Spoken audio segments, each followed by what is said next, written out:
Aujourd'hui, on va parler de l'expression écrite en japonais, de est-ce que vous devriez en faire? Si oui, à quel moment commencer? Sur comment en faire et comment exploiter l'expression écrite pour progresser en japonais, pour vous améliorer en japonais. Bienvenue dans Shinome, le podcast qui parle de l'apprentissage du japonais. L'expression écrite, c'est une des deux grandes familles d'expressions. Donc, d'un côté, on a l'expression écrite et de l'autre, on a évidemment l'expression orale et appartiennent donc à la phase d'output, donc la phase d'expression, la phase de production. Le but, ce n'est plus seulement de comprendre le message en japonais, ça va être de exprimer le message en japonais, d'exprimer ses idées, de traduire ces idées pas du français au japonais, hein, mais du langage de l'idée, de la conception de l'idée à la langue. La langue, en l'occurrence, là, ça va être au japonais. Alors, pourquoi est-ce que je vous ai dit cette petite chose bizarre là, peut-être? C'est que, effectivement, on peut avoir tendance au début à oublier que quand on réfléchit pas directement dans une langue, qu'au début, quand on réfléchit en idée.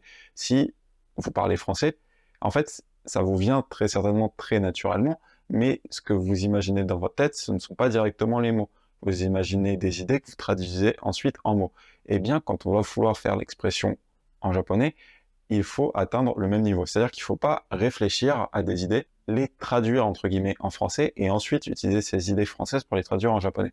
On veut passer directement de l'idée à la langue si vous voulez. On veut skipper la langue intermédiaire, on veut skipper la langue native. Alors pourquoi est-ce que je vous fais ce petit avant-propos là-dessus sur les idées et sur directement passer à la langue sans passer par le français?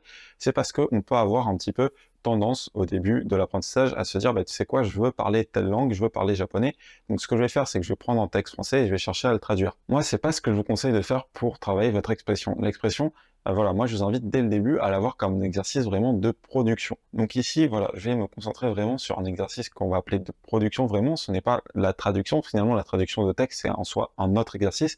Donc on va se concentrer sur l'idée de créer son propre texte original. Passer de ces idées à les exprimer à l'écrit. Et je voulais vous parler du coup de l'avantage de l'expression écrite par rapport à l'expression orale, parce qu'il y a plusieurs avantages qui font que l'expression écrite, c'est une arme souvent assez négligée, mais qui peut vraiment être redoutable, même finalement, on va le voir assez tôt dans l'apprentissage du japonais par rapport à l'expression orale. Parmi ces avantages, on a déjà le fait que ça soit une expression asynchrone. C'est-à-dire que c'est une expression où vous avez le temps et qui est beaucoup moins stressante généralement que l'expression orale. Pourquoi? Parce que l'expression orale, quand des mots vous viennent pas, vous pouvez pas vraiment prendre le temps de réfléchir. Ou du moins, il faut quand même que ça vous vienne assez vite, et il faut essayer de meubler en attendant que les mots vous viennent. Et ça, c'est quelque chose qui demande de l'expérience, qui peut être assez dur et assez intimidant et très stressant, surtout quand on est débutant, surtout quand on n'a pas encore beaucoup de vocabulaire, surtout quand on n'a pas encore les tics de langage qui nous permettent de meubler efficacement, eh bien ça peut être très stressant comme activité. Là où l'expression écrite, on peut la faire toute seule dans notre coin, tranquillement, avoir le temps, se relire, corriger, etc. Et le deuxième énorme avantage par rapport à l'expression orale, c'est qu'on a le produit, si vous voulez, fini qui est là, qui est matérialisé, si vous voulez. Une fois que vous avez écrit un texte, vous avez le texte et vous pouvez exploiter ce texte, notamment pour tout ce qui est correction. Là où l'expression orale, eh bien, ça va dépendre de la méthode que vous utilisez, mais si on parle d'une conversation normale, une fois que vous avez fait votre expression orale, il n'y a rien qui reste, si vous voulez.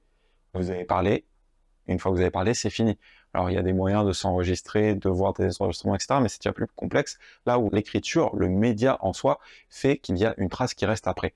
Et ça, pourquoi est-ce que c'est extrêmement bon? C'est parce que l'expression écrite est extrêmement facile à corriger par rapport à l'expression orale. L'expression écrite est beaucoup plus simple à corriger que l'expression orale. Et ça a quoi comme avantage? C'est que ce qui peut être corrigé peut être amélioré. Ça, c'est l'énorme avantage de l'expression écrite par rapport à l'expression orale, c'est que ça va être assez facile de contrôler la qualité de votre production et de la corriger, de voir vos erreurs pour améliorer et pour contrôler vos progrès sur le long terme. Et juste ça, en soi, c'est un argument qui fait que, pour moi, l'expression écrite surpasse la production orale en tant que débutant, c'est qu'on peut très facilement être corrigé, voir ses erreurs et s'améliorer avec du feedback. On y reviendra un petit peu d'ailleurs quand je vous expliquerai ma méthode pour utiliser l'expression écrite afin de progresser en japonais. Le fait que ce soit plus réfléchi, ça vous laisse également un petit peu le temps de faire des recherches dans le dictionnaire si jamais vraiment c'est nécessaire, de vérifier une structure grammaticale si vraiment c'est nécessaire. Voilà, ça vous laisse quand même un petit peu plus le temps de réfléchir et d'être posé tant que vous n'avez pas en expression orale, que vous avez très peu en expression orale du moins, si on parle de l'expression orale dans un contexte assez naturel. Chose que je tenais à dire quand même avant de voir l'expression écrite vraiment comme quelque chose qu'il faut faire absolument tout de suite, par rapport à quand est-ce qu'il faudrait commencer l'expression écrite. Pour moi, il faut quand même avoir une bonne base de compréhension.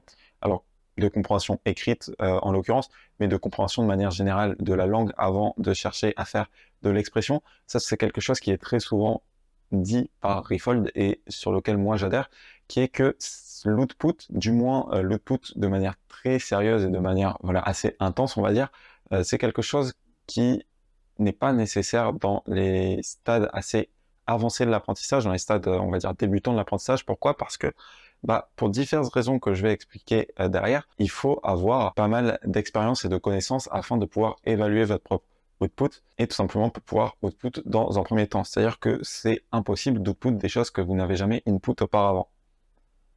Avec l'expérience, on peut se servir de l'input pour créer de nouvelles choses, ok? Mais si vous n'avez pas cet input initial, vous ne pourrez jamais produire efficacement. Donc la clé de toute production de qualité, c'est avant beaucoup d'immersion, beaucoup de contenu que vous avez ingéré avant. Donc c'est beaucoup d'input au préalable. Donc ça, c'est la condition quand même sine qua non avant de produire, c'est qu'il faut avoir pas mal d'expérience. Le plus d'expérience en input vous aurez, le plus ça sera efficace parce que, en gros, le plus d'input vous aurez, le plus de matière première vous aurez pour produire justement votre production. Ok, donc maintenant qu'on sait ça, qu'on a vu les avantages de l'expression écrite par rapport à l'expression orale, que je recommandais quand même d'avoir une base de compréhension avant de chercher à produire, parce que faire l'inverse, ça serait tout simplement mettre la charrue avant les bœufs. Je vais revenir sur, selon moi, ce que l'écriture en japonais vous permet de faire. L'écriture, si on reste dans la méthode Refold, c'est un petit peu comme de la production active. Vous savez que quand on parle de compréhension, on parle souvent de compréhension active ou de compréhension intensive et de compréhension free flow ou de compréhension extensive. Petite définition rapide de ces termes, la compréhension intensive ou l'immersion intensive, c'est quand on va écouter du japonais et faire beaucoup de pauses pour s'assurer de tout comprendre. On va tout rechercher dans le dictionnaire. Si on ne comprend pas des mots, on les cherche. Si on ne comprend pas des formes grammaticales, on les cherche, etc. C'est un exercice très intense. Et en parallèle de ça, on fait également de la compréhension free flow ou extensive, la même chose, où là le but c'est de faire peu de pauses et de laisser un petit peu le rythme naturel du japonais vous passer dessus. Le but c'est pas tellement de réfléchir, c'est de laisser un peu l'automatisme de votre cerveau travailler. Et bien l'écriture dans la phase de production, pour moi je le vois vraiment un petit peu comme de l'immersion intensive. Du coup, ce serait de la production intensive, parce que quand vous allez écrire, en fait, c'est l'exercice d'écrire en soi est sympathique, il peut vous aider un petit peu, mais il n'est pas révolutionnaire. Par contre, ce qui est révolutionnaire, c'est quand vous couplez cet écrit avec des corrections. Quand vous couplez cet écrit avec du feedback. Parce que là, ça va faire un petit peu comme en immersion intensive, quand vous mettez en pause et vous faites une recherche, et bien là, vous pouvez voir ce que vous n'avez pas compris et du coup progresser. Eh bien, quand vous allez faire de la production avec l'écriture, vous allez pouvoir produire, recevoir la correction d'un natif et vous dire « Ah ok, ça j'ai mal produit parce que ça j'avais mal compris et du coup la prochaine fois que je vais produire, je vais pouvoir y faire attention. » Et ça va vous permettre de vous remonter vos erreurs, de vous remonter vos difficultés et de voir sur quel point il faut travailler. Parce que si vous produisez mais que vous n'avez jamais de feedback, eh bien finalement, il y a des chances que vous n'allez jamais progresser et jamais corriger vos erreurs. Il vous faut des feedbacks et la manière la plus simple, on va dire, d'avoir du feedback, c'est à l'écrit. Comment est-ce qu'on peut avoir du feedback des natifs? Il y a plusieurs méthodes de le faire. Je vais revenir sur différents sites que moi j'ai utilisés pour le faire. Et quand on reçoit un feedback, ce qu'il faut faire attention, c'est pas juste avoir une correction point. Si vous avez une correction point, ça peut être pas mal, au moins vous voyez que vous vous êtes trompé, mais l'idéal c'est quand même d'avoir une explication. Donc soit il vous faut une correction avec une explication, soit il vous faut la correction, du moins l'erreur pointée, avec beaucoup d'expérience. Parce que si vous avez beaucoup d'expérience, notamment en input, bien, ça va pas forcément se refléter dans votre output encore, parce que c'est pas parce que vous comprenez quelque chose que vous êtes capable de le produire vous-même. Bien, avec la langue, ça va être ça. Mais peut-être que là où vous avez fait une erreur, on vous dit, tiens, là, il y a une erreur, et vous dites, ah, maintenant que mon intention, elle est là-dessus, peut-être que je vois comment faire, et peut-être que je vois comment corriger ça. C'est également une des deuxièmes raisons pour laquelle je conseille d'avoir beaucoup d'expérience avant de faire de la production écrite, c'est tout simplement pour pouvoir tirer un maximum parti des corrections. Parce que quand on vous corrige, on vous dit là il y a une faute, mais que vous n'avez pas l'expérience avec l'input pour comprendre pourquoi il y a une faute, bah ça va être un peu vous dire oui bah là tu t'es trompé, point barre quoi. Et vous n'allez pas comprendre, et si vous comprenez pas, vous n'allez pas pouvoir internaliser et corriger la prochaine fois. Alors que si vous avez suffisamment d'input, on vous soulève une erreur, vous allez pouvoir le connecter avec tout l'input que vous avez fait avant, et vous allez pouvoir vous dire ah mais oui, évidemment. Et la prochaine fois, faire attention, et la prochaine fois, corriger votre output. Et également, du coup, la troisième raison qui est extrêmement liée, pourquoi il faut parler d'input, c'est parce que souvent, les corrections des natifs, soit ils sont très très forts en français et ils vont réussir à vous l'expliquer d'une manière claire, mais souvent, ça sera pas le cas. Souvent, en natif, s'il vous explique bien, souvent, il le fera dans sa langue. Et du coup, pour comprendre la correction, eh bien, il faut simplement comprendre le japonais pour pouvoir comprendre la correction tout simplement. Donc, c'est pour ça que l'expression écrite, même si c'est une activité, on va dire, pour débutants en expression, ça reste une activité assez avancée dans l'apprentissage du japonais au final. C'est-à-dire que si vous n'avez pas suffisamment de connaissances pour comprendre les corrections que vous recevez, c'est un petit peu une perte de temps. Donc soit il faut que vous ayez un professeur extrêmement talentueux bilingue, donc c'est assez rare déjà, un professeur extrêmement talentueux plus bilingue, c'est assez galère. Soit moi ce que je vous recommande, c'est d'attendre d'avoir suffisamment d'input pour pouvoir combiner les corrections de natifs avec des auto-corrections en fait. Vous avez de la correction d'un natif et vous avez de l'auto-explication. Vous pouvez faire vos recherches vous-même, vous pouvez comprendre le japonais, vous pouvez comprendre les corrections directement en japonais. C'est pour ça que la production écrite, je vous conseille de la faire quand vous avez déjà quand même pas mal d'expérience avec le japonais. Pour faire simple, à partir de quand faire, alors il n'y a pas de règle absolue, comme je vous ai dit, il faudrait que vous puissiez comprendre les corrections. Je suppose que tout le monde, ça dépendra un petit peu de vous, votre ressenti, de ce que vous aimeriez faire, etc. En soi, vous pouvez essayer de le faire assez tôt si c'est quelque chose qui vous motive, mais selon moi, avant d'avoir au moins un niveau B1, c'est vraiment mettre la charrue avant les bœufs, voire un petit niveau B2, ça ferait pas de mal. Moi, j'ai commencé quand j'avais un niveau B2, ça s'est très bien passé. J'aurais pu commencer peut-être un petit peu avant, mais voilà, ça n'a pas fait de mal en tout cas d'attendre le B2. Très honnêtement, si vous êtes A1 ou A2, je me concentrerai plus sur la compréhension. Je pense que vous avez plus en gros de mérite d'investir votre temps dans la compréhension que dans la production, si vous êtes encore à ces niveaux très débutants au final au niveau de la langue. Comment faire pour du coup exploiter cette expression écrite, comme je vous ai dit, avec des corrections de natifs? Pour ça, il y a des sites qui vous permettent de le faire. Moi, celui que je recommande, c'est iNative. iNative, il y a une version gratuite, il y a une version payante. La version payante, à l'heure où je tourne ce podcast, c'est, je crois, 6 $ par mois. Franchement, si vous êtes dans une phase intensive de production, je vous conseille de la prendre, ça vous sera utile. Sinon, vous pouvez rester sur la version gratuite ou utiliser les autres sites que je vais vous donner par la suite. En fait, ce que ça vous permet de faire iNative, c'est de poser vos textes. Vous posez votre texte et il va y avoir des natifs qui vont vous dire est-ce que c'est naturel ou non et comment eux, est-ce qu'ils auraient exprimé cette idée. Donc en gros, ils vont vous corriger. L'avantage, c'est que ce n'est pas un seul natif qui vous corrige, vous allez avoir 3, 4, 5 corrections. Ça, c'est très important. Pourquoi? Parce que une langue, tout le monde a un peu des opinions différentes et quelque chose qui va paraître naturel pour quelqu'un va paraître non naturel pour une autre personne. Donc il y a les fautes, on va dire, de base. Si vous vous trompez dans un kanji, généralement tout le monde va vous le dire. Mais si c'est juste une formulation, si par exemple en français je dis j'y ai pas pensé, il y en a qui vont être un petit peu sévères, entre guillemets, qui vont dire bah non, ce n'est pas j'y ai pas pensé, mais je n'y ai pas pensé. Et il y en a qui vont dire ah non, ça serait plutôt je n'y avais pas pensé. Vous voyez, ça c'est un petit peu des petites nuances qui au final, si vous écoutez qu'un seul avis, eh ben vous pouvez avoir dit quelque chose de assez naturel, mais qui à l'oreille de certaines personnes vont paraître un petit peu bizarres et vous proposez des corrections. L'avantage quand vous avez plusieurs corrections, c'est du coup de pouvoir faire la moyenne. Si vous cumulez la moyenne de toutes les corrections plus votre propre expérience que vous avez via l'input, vous pouvez en fait avoir une correction beaucoup plus qualitative que si vous avez une seule personne qui vous corrige. Donc ça, c'est l'avantage d'un iNative, c'est que vous avez plusieurs corrections. Ensuite, si vous utilisez iNative, je vous invite à utiliser un outil que notre ami Xsupela a utilisé qui vous permet en fait d'afficher votre texte phrase par phrase et la phrase, vous allez avoir la correction de toutes les personnes qui ont corrigé. Donc si par exemple, vous avez une phrase avec 5 correcteurs, au lieu de voir les 5 corrections de votre texte en entier, ça va vous diviser le texte en phrases et vous allez voir les corrections phrase par phrase avec la moyenne de toutes les corrections, ce qui permet voilà, de vous faire votre propre avis, de vous dire ok, on m'a dit ça pour ça, là j'aurais pu le formuler comme ça, selon cette personne c'était correct, selon cette personne c'était pas correct, pourquoi, etc. Ça vous permet de prendre le recul et de bien analyser vous ce que vous avez produit. En gros, vous écrivez votre texte, vous pouvez l'écrire là où vous voulez, vous le postez sur iNative, vous attendez peut-être 1 ou 2 journées pour avoir des corrections, vous faites le bilan ensuite de ces corrections, très important, et moi ce que je faisais, c'est que je tenais un document où je disais par exemple, tiens, cette forme je l'ai mal utilisée. Par exemple, j'ai mal utilisé la forme en tali, tali, solu, par exemple.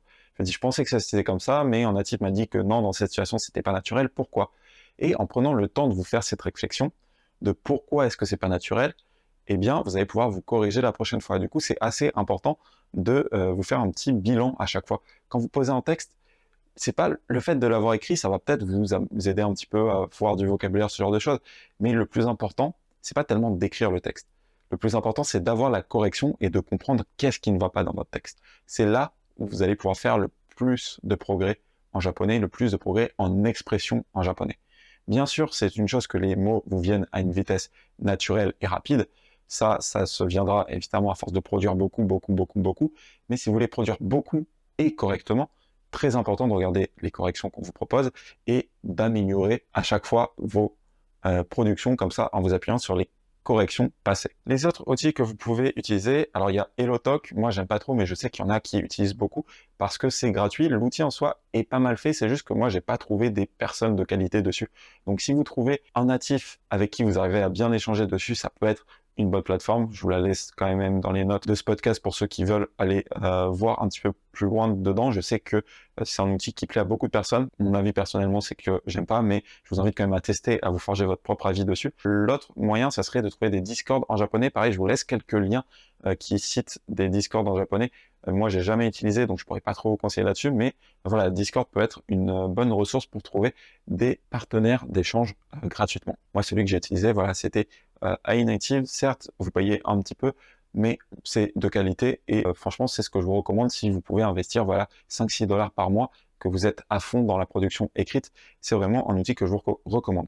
Et il y a un autre point assez intéressant avec la production écrite, c'est que en plus d'être une arme vraiment redoutable pour améliorer votre production, c'est que ça peut être une grosse source de motivation pour certaines personnes.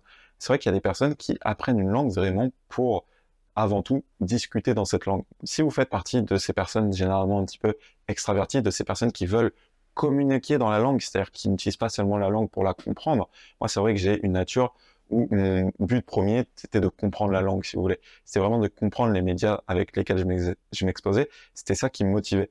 La production, bien sûr, je voulais en faire, mais c'était pas ma plus grosse motivation initiale. Mais pour certaines personnes, c'est ça. Bah, si c'est ça, ça peut être intéressant quand même de faire de la conversation pour maintenir comme ça votre flamme, pour maintenir votre motivation.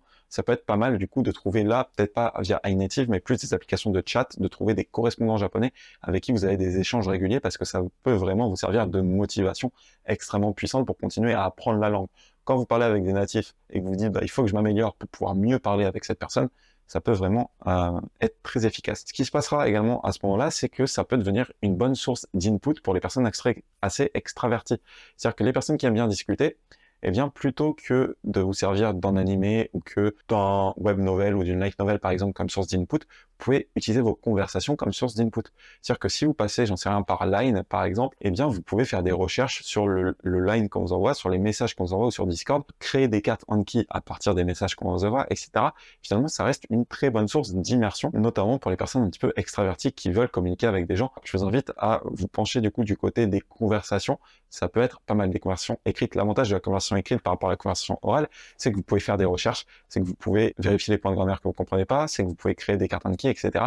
Là où la conversation orale, surtout quand vous êtes dans un stage très tôt de votre apprentissage, c'est pas, on va dire, l'idéal pour avoir du feedback, pour avoir une loupe et pour pouvoir faire un petit peu ce travail intensif. C'est pas bien pour le côté free flow, mais c'est pas terrible pour le côté intensif. Donc ça serait proche du free flow, juste du coup peut-être faire attention aux mauvaises habitudes qu'on peut choper, c'est-à-dire que vous tentez de dire un truc, le message il passe, c'est comme si, tu vois en français, si je dis est-ce que t'es allé à Le Banque, si quelqu'un te dit ça, tu vois, tu vas pas le corriger.